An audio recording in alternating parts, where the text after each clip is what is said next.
crois que ça commence à devenir vraiment une habitude que je boive du café quand je suis avec vous. D'ailleurs, cette tasse, je sais pas si vous voyez, c'est une tasse Totoro. Et je l'ai ramenée aussi du Japon quand j'étais là-bas en voyage. Voilà, si vous ne l'avez pas encore compris, j'adore la culture japonaise et j'adore les films du studio Ghibli. D'ailleurs, si vous aussi vous aimez le studio Ghibli, dites-moi en commentaire quel est votre film préféré. En ce moment, à Berlin, il fait super beau. Vraiment, à l'extérieur, le ciel, il est bleu, bleu, bleu. Et franchement, ça fait vraiment du bien d'avoir un peu du soleil comme ça. Parce que c'est vrai que les hivers, généralement, à Berlin, sont quand même assez longs. Il y a quand même ce truc, je trouve, en hiver où il fait assez gris à Berlin. Il pleut souvent. Je sais pas s'il pleut souvent, mais en tout cas, il fait assez gris et surtout, il fait froid. Et il fait nuit très tôt. Donc vraiment, dès que l'hiver arrive ou bien que c'est la fin de l'automne, en novembre, décembre, je trouve que parfois les journées peuvent être vraiment longues et ça me fait du bien généralement de partir un peu et de rentrer en France pendant ce moment-là pour un peu voir autre chose. Et je trouve que ça se ressent aussi pas mal dans comment sont les gens. Dès qu'il fait gris, vraiment les gens à l'extérieur, ils sont emmitouflés dans leur manteau avec leurs écharpes, personne ne parle ni rien.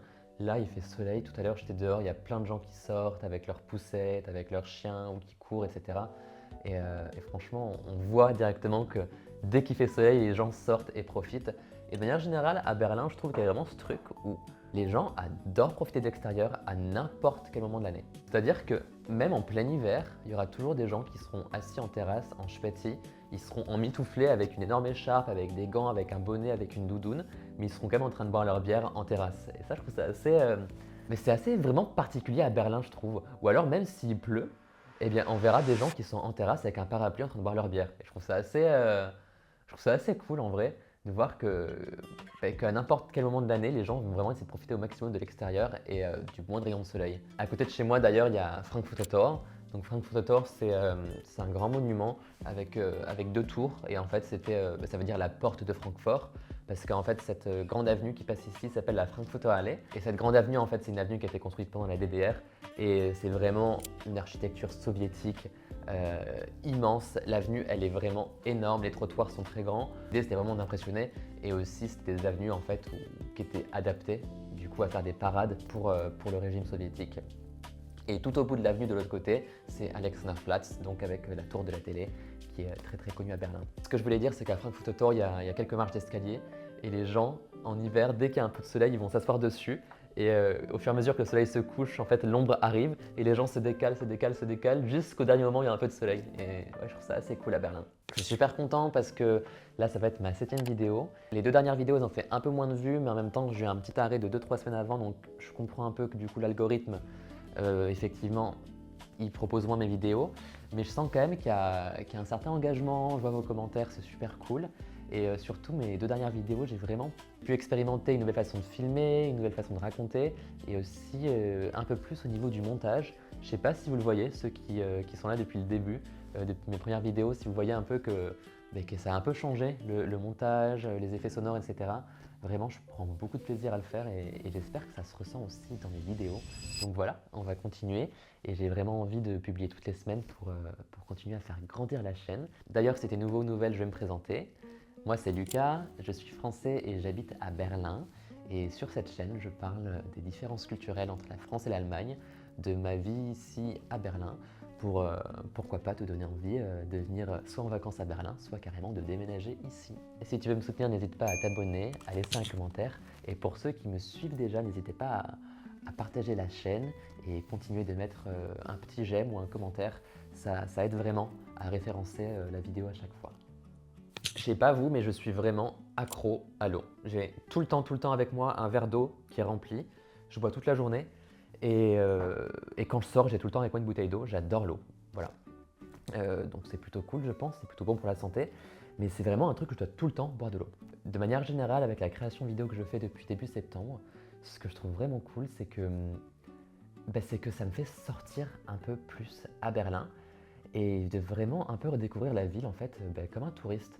Et franchement, c'est très très agréable parce que n'importe quelle ville dans laquelle on habite, je trouve généralement, au bout d'un moment, on commence à avoir l'habitude en fait. Et il y a plein de moments en fait, il y a des trajets qui sont assez quotidiens qu'on fait sans même regarder autour de nous. Par exemple, moi, je sais que beaucoup de mes trajets ici, c'est les trajets entre chez moi et ma salle d'escalade. Et vraiment, je fais ces trajets presque sans y penser quoi. c'est automatique. Ou alors les trajets que je fais pour aller faire les courses, etc. C'est vraiment des choses qui sont automatiques et du coup je fais un peu moins attention autour de moi. Vraiment, je sais que quand il y a un peu le coucher de soleil qui est un peu doré ou le matin, là je vais vraiment prêter attention un peu plus à la ville. Mais de manière générale, je trouve ça un peu dommage de s'habituer aux villes.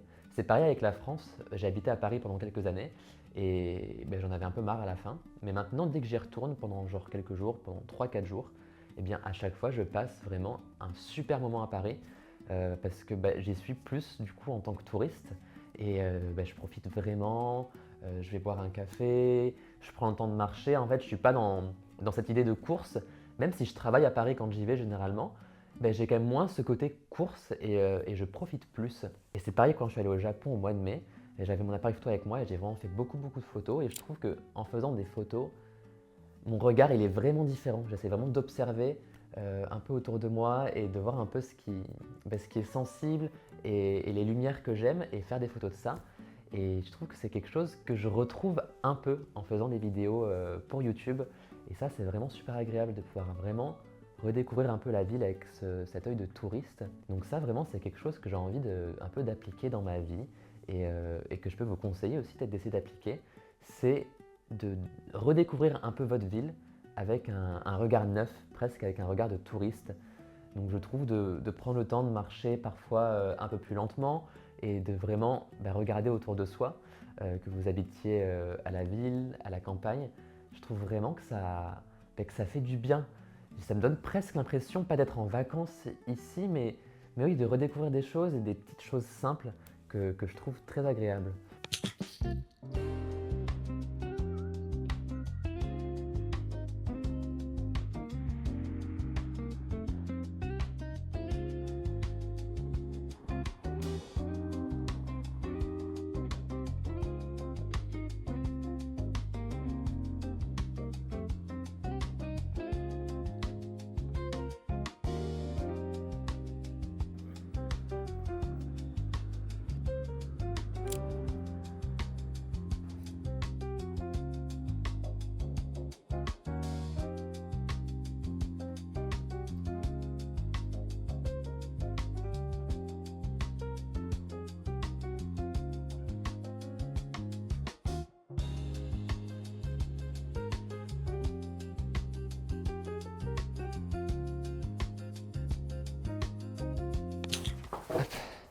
Ça y est, je suis de retour de course. Ce matin, je suis allé au magasin asiatique, il me fallait quelques produits. Et aussi pour faire à manger ce midi, je vais faire un curry japonais. C'est trop bon. Et je suis allé aussi au Reveux pour acheter un peu des produits qu'il me fallait. Bon, ce que j'ai ramené des courses. Alors ça, franchement, c'est un truc qu'il faut à tout prix connaître sur la culture allemande. Aux alentours, on va dire du mois d'octobre-novembre, les Allemands commencent déjà beaucoup à préparer Noël. Mais ça aussi, c'est pareil en France. Dès le mois d'octobre, les supermarchés sont pleins de choses pour Noël déjà, des décorations, des cadeaux. Et en Allemagne, il y a une tradition, quelque chose qui est excellent et qu'on n'a pas en France. Ça s'appelle les Lebkuchen. Et en fait, les Lebkuchen, je sais pas trop comment expliquer. C'est un peu comme du pain d'épices. En fait, c'est vraiment des gâteaux pour les fêtes qu'on va manger de novembre à décembre. Et oui, ça fait un peu comme du pain d'épices, des petits gâteaux qui ont un goût de cannelle et il y a du chocolat autour. Puis il y a plein de goûts différents en fait qui existent et plein de formes différentes. Vraiment, les Lebkuchen, il y en a plein. Donc là, j'ai acheté une boîte, ceux-là ils sont vegan, donc ils sont trop bons. Il y en a aussi, c'est au chocolat avec de l'abricot dedans. Enfin, c'est plein de gâteaux différents, mais vraiment, quand tu les manges, tu te sens à Noël. C'est trop bon. Mais écoutez, j'en ai mangé un direct. J'adore ça. Celui-ci, il est en forme d'étoile. Ça, c'est vraiment un produit allemand à connaître. Après, le truc, c'est que ça se vend que du coup à l'automne-hiver, mais franchement, c'est trop bon. Trop bon. Wow. J'adore ça, c'est trop bon. Alors ensuite, comme produit allemand à connaître, alors après, il faut aimer. Moi, perso, j'adore ça. En Allemagne, en fait, ils ont plein de petites salades, ils appellent ça en boîte comme ça. Alors, c'est pas vraiment des salades comme on peut imaginer, vraiment une salade fraîche. C'est vraiment mélangé avec de la mayonnaise, etc. Bon, alors effectivement, il y a la Kartoffelsalat, c'est hyper connu. Ça se vend en boîte comme ça. Il y en a plein de différentes. Et moi, une de mes préférées, c'est la salade à l'œuf, la Eiersalat. Donc ça, c'est la version vegan. Et franchement, ça, c'est vraiment mon péché mignon. C'est trop bon. Alors pareil, ça j'en ai déjà à la maison, j'ai pas fait les courses aujourd'hui. Mais en Allemagne, ils adorent le pain noir comme ça. Et perso, j'adore ça aussi. Je trouve ça trop bon. Vraiment, je sais pas, c'est différent. Très différent des baguettes. Après, je dis pas, les baguettes, ça me manque énormément. Surtout qu'ici, une bonne baguette à Berlin, c'est dans les boulangeries qui sont un peu fancy et ça coûte genre 3-4 euros la baguette. Alors la petite baguette de France qui coûte 1,50 €, 2 euros, ça me manque quand même. Ça, c'est vraiment trop bon. Moi, j'adore. Wow. Après, il faut aimer. Je pense que pour les goûts un peu français, c'est très mayonnaise quoi. Ça fait très mélangé, très salade allemande quoi. Par contre, après, je sais pas comment ça se mange vraiment ici. Moi, je tartine ça sur du pain et j'aime bien comme ça. Ça se peut, les Allemands, ils achètent ça et ils mangent genre en un repas à la fourchette. Je sais pas du tout. Si vous savez, dites-moi en commentaire comment les Allemands mangent ça. Juste pour information quoi. Mmh, trop bon. Mais de manière générale, moi, j'adore quand je vais à l'étranger découvrir les supermarchés. Je trouve que d'aller au supermarché à l'étranger, c'est vraiment quelque chose qui te donne directement accès à la culture du pays et à la culture des gens du pays.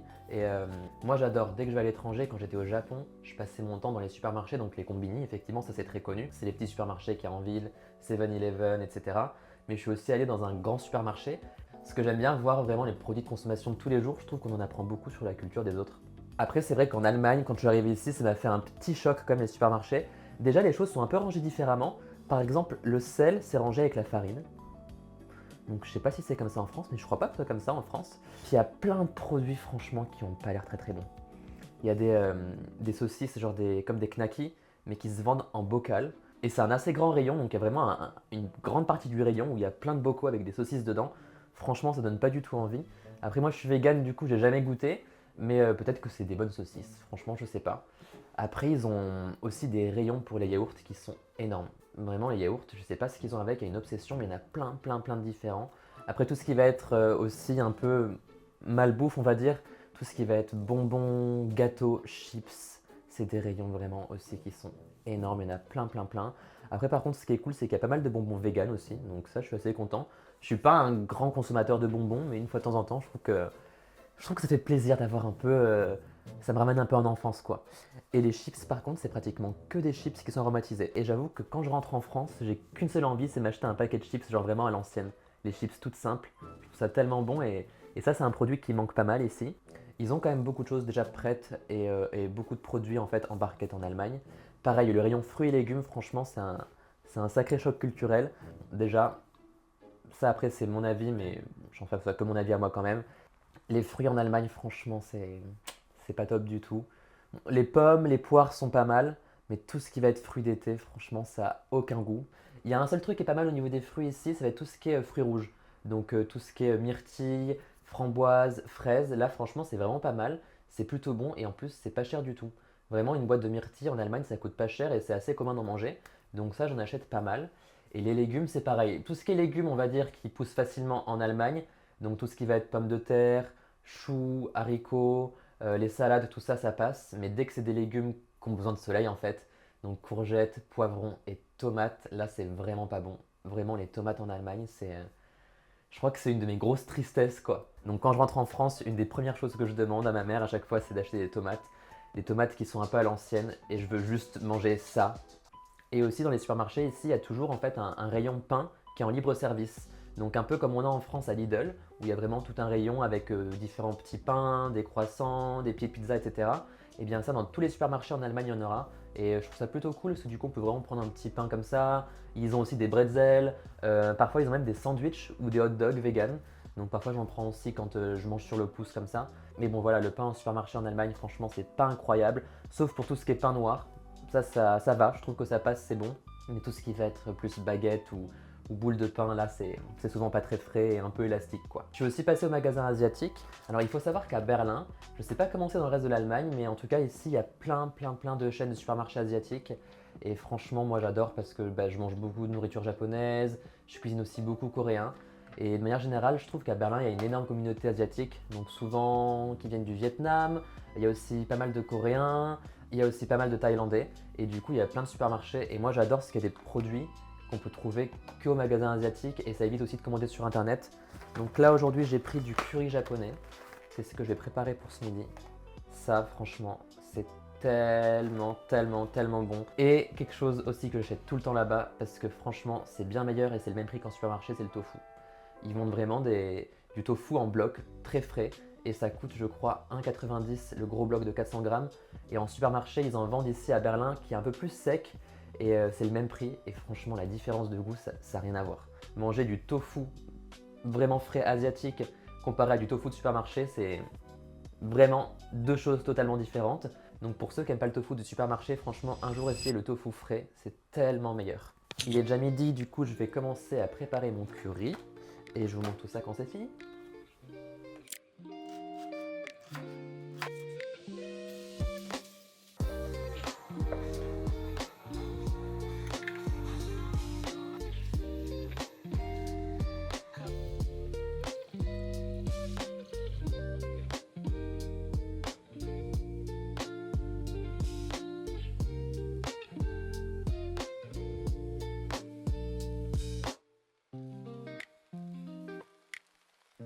Si je dois retenir une leçon de cette vidéo, c'est vraiment parfois essayer de ralentir un peu et regarder autour de soi, redécouvrir sa ville.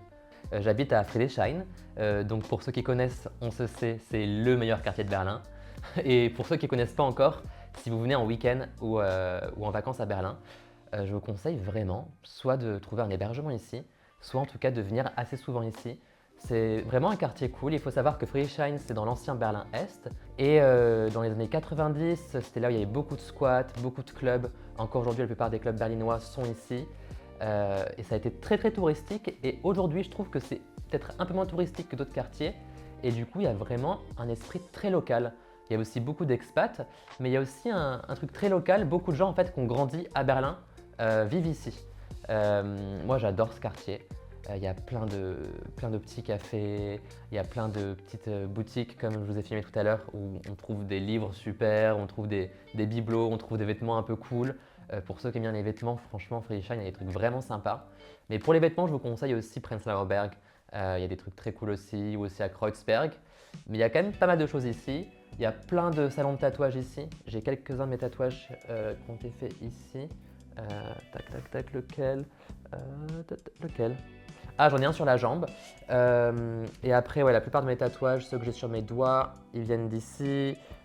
Celui-ci, je ne sais pas si vous voyez, je l'ai fait aussi ici. Bref, il y a plein de salons de tatouage. En fait, il y a une vraie culture alternative à Friedrichshain. Sûrement moins que ceux qui ont connu ce quartier dans les années 90. Effectivement, ça a évolué.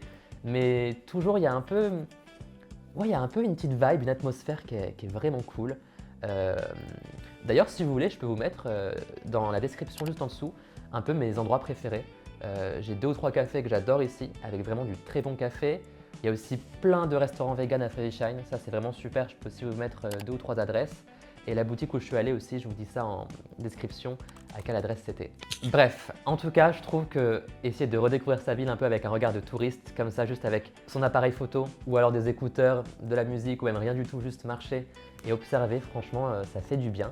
En tout cas, j'espère que cette vidéo un peu plus découverte de mon quartier, un peu plus on me suit sur une journée, vous a plu. Si c'est le cas, je vous invite à laisser un commentaire. Pour ceux qui ne sont pas encore abonnés, je vous invite à le faire, ça me donne vraiment un gros coup de pouce. Et moi, je vous dis à mercredi prochain pour une nouvelle vidéo. Les vidéos sur cette chaîne, c'est tous les mercredis à 18 h. Tchuss!